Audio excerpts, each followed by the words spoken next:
Alright guys, I was thinking maybe I should make a nice shift knob out of a BMX grip, and I found these nice Vans glow-in-the-dark grips, and I figured why not, that'd look cool and it'd feel good too.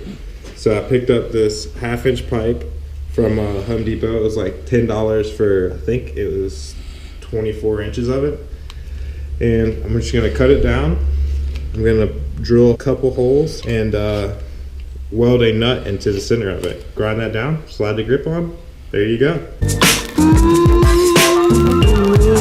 So as you can see, the hole is too small for the nut, so I'm just gonna ground the nut down and beat it in there.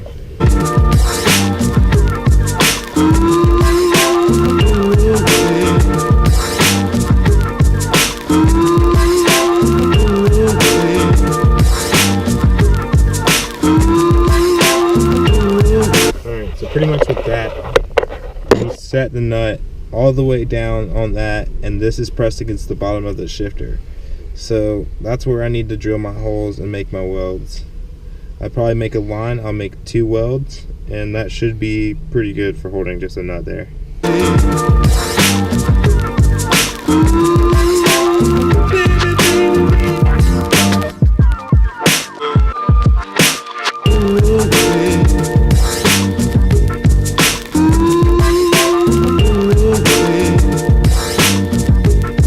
It's like as tight as I can get it, and man, that's firm.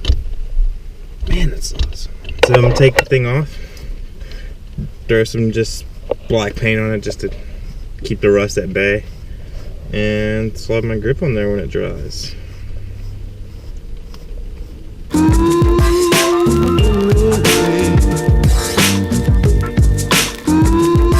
Here it is when it was done. We just put an ODI grip on it and ODI bar end, and it looks really good.